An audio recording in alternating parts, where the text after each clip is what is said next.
Welcome to this deep dive explainer, guys. Today, we are uncovering some incredibly powerful, generationally tested wealth building strategies. We're looking at what's often called the Banya Playbook. Now, this is basically a set of 10 financial habits drawn from a community that's absolutely renowned for its quiet, rock solid financial acumen. And look, these aren't your typical generic, just save more money tips. No way. These are the hidden rules that build wealth invisibly, but permanently. So if you've ever wondered how some people just seem to effortlessly accumulate wealth without, ever showing it off, well, you are definitely in the right place. Okay, so let's just dive right into this amazing contrast. Picture this. Imagine a shopkeeper. Parked right outside his store is this beaten-up, super old Maruti 800 car. His neighbor looks at it one day and asks, "Brother, you work so incredibly hard. Why on earth don't you buy a nice new car?" The shopkeeper, he just smiles and says absolutely nothing. But here's the kicker. What the neighbor doesn't know is that sitting inside that shopkeeper's bank account is a massive 4.7 crore rupees. I mean, that perfectly captures the true concept of quiet wealth, doesn't it? So today we're going to go on a quick journey through 6 key areas. We've got the secret of quiet wealth, smart rules of spending, social pressure and money, the real game of compounding, income and right investment, and finally, the biggest habit of all, learning. All right, Section 1, Secret of Quiet Wealth. Let's look at how true wealth is actually maintained by staying practically invisible to the outside world. Starting off with habit 10, showing off is simply way too expensive. Look, the first rule of this playbook is that real wealth means avoiding those flashy designer brands and giant houses unless you truly, genuinely need them. Why? Well, because looking wealthy costs an absolute fortune, but actually being wealthy is surprisingly cheap. To back this up, just think about this crazy stat from a survey of millionaires in the US. A staggering 71% of them drive totally average, affordable cars. What you see is rarely what's real, and what's real is rarely seen. You've got to put your money where it grows, not where it shows. Moving right along to habit 9, listen, every single rupee you own needs to have a job. If your money is just sitting there idle in a basic savings account, it's basically what we call dead money. It's actively losing its value to inflation every single day. Instead, you want to get that money into a high-yield fixed deposit or a liquid fund where it's constantly grinding, constantly working for you. Actually, even your emergency fund should be in a sweep-in FD so it's earning interest while staying totally accessible. The rule here is brutally simple, guys. If your money is not working for you, well, you're stuck working for your money. Okay, Section 2, Smart Rules of Spending. Let's see how this mindset builds into the everyday rules of actually spending your hard-earned cash without letting those pesky emotions get in the way. For habit 8, the 48-hour rule is literally a game changer. Here's how it works. For any purchase over 3,000 rupees, you have to wait exactly 48 hours. No exceptions. I don't care if there's a huge flash sale or some crazy limited time offer, you just wait. And this isn't because you can't afford the item, right? It's because decisions made in excitement almost always cost you more than decisions made in a calm state of mind. After those 48 hours pass, there is a solid 90% chance you'll realize you didn't actually need it at all.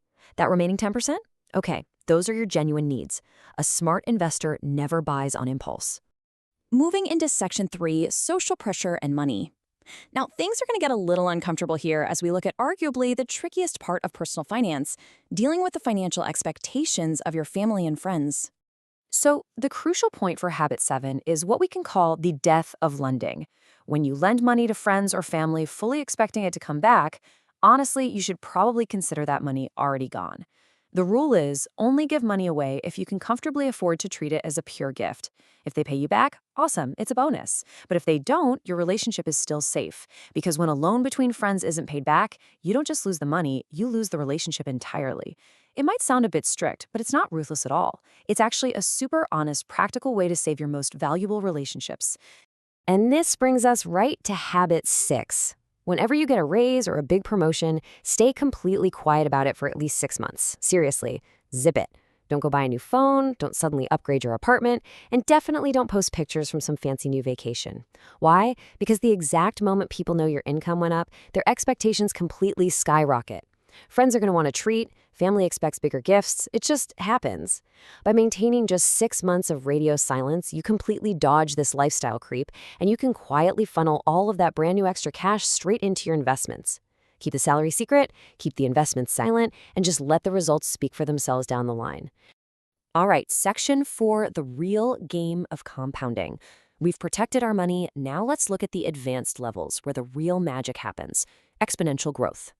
Habit 5 tells us that you absolutely must be your own moonim or personal accountant. The old saying is true: what gets measured gets managed. Take just one day, one single day every month to sit down with a calculator. Track exactly what came in, what went out, what's left over, and most importantly, calculate your total net worth. Did it go up or did it go down from last month? Look, I know it sounds a bit boring, but banks and successful businesses do this religiously for a reason. By taking this one day a month, you stop wondering where your money magically vanished to, and you start actively watching it grow. Let's look at the stark reality of habit 4 on this table. The golden rule here is to never, ever break your principal investment. Say you have 1 lakh rupee that compounds over time and grows to 25 lakh rupees. Amazing, right? But if an emergency hits and you withdraw just 5 lakh rupees from that growing pot, your final amount totally plummets to 7.5 lakh rupees. Think about that. That one single decision to break the principal ultimately costs you a massive 17.5 lakh rupees in lost growth. Emergency funds are for emergencies, guys. Investments are not. The principal is the seed that grows the tree. If you eat the seed, you're never going to get the tree. Section 5, income and right investment. Next up, we are going to examine how to bring more money in and, crucially, how to protect it from the taxman right from the very start. See that number? 4.6 lakhs. That represents habit 3, which is all about building a second shop. You really shouldn't depend on just one single source of income. It could be freelancing, digital products, maybe some rental income or consulting. Honestly, the initial amount doesn't even matter. It's the system that matters. By earning just a seemingly boring extra $2,000 per month through a little side hustle and compounding that over 10 years, it grows to roughly 4.6 lakhs. It sounds like a slow grind, but a smart wealth builder uses boring money today to buy an exciting, liberated life tomorrow. Your first shop feeds you, but your second shop, that's what frees you. Habit 2 is an absolute total reversal of how most people think about their paychecks. Most people get paid, spend their salary, and then maybe invest whatever happens to be left over at the end of the month. A quiet wealth builder does the exact opposite. They invest before the salary even hits their account, specifically focusing on saving tax first. You've got to secure your future before you fund your present lifestyle. Just to put that into perspective for you, if you're in a 20% tax bracket and you invest 1.5 lakhs into a tax-saving instrument like an ADC fund, you literally just made a guaranteed $30,000 return right out of the gate. Maximizing your tax savings is the ultimate guaranteed zero volatility return.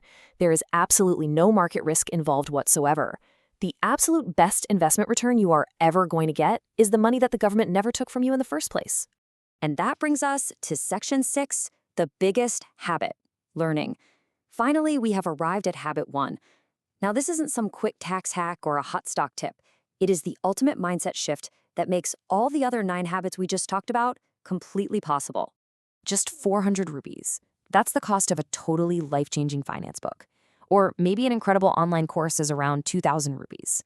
Heck, a cup of coffee to pick a mentor's brain might be just 200 rupees. The people who build quiet wealth do not look at these things as expenses. No way. They look at them as the absolute highest returning investments they will ever make. They are constant students. When everyone else thinks they've learned enough and they know it all, the quiet wealth builder is busy sitting there learning even more. And this is exactly why investing legends like Warren Buffett still spend something like 80% of their day just reading. It's why Rakesh Junjwala said he studied the markets deeper than anyone else. Because at the end of the day, whoever learns the most earns the most. You invest your money in the market, sure, but you have to invest your mind in books. Educating yourself is the one permanent asset that is absolutely zero market volatility. Because mind returns, they never ever crash. Let's quickly recap all 10 of these really powerful habits up on the screen right now. We've covered avoiding the show-off trap, making every rupee work for you, waiting 48 hours for those big purchases, gifting instead of lending to your family, keeping those income bumps a total secret, tracking your net worth, fiercely protecting your principal, building up a second income stream, capturing those guaranteed tax returns, and, above all, prioritizing lifelong learning. Seriously, go ahead and take a quick screenshot of this right now so you always have your ultimate quiet wealth playbook handy. Now, you don't have to go and do all 10 of these at once. True wealth is built one single habit at a time. But remember, a committed investor always beats a confused one.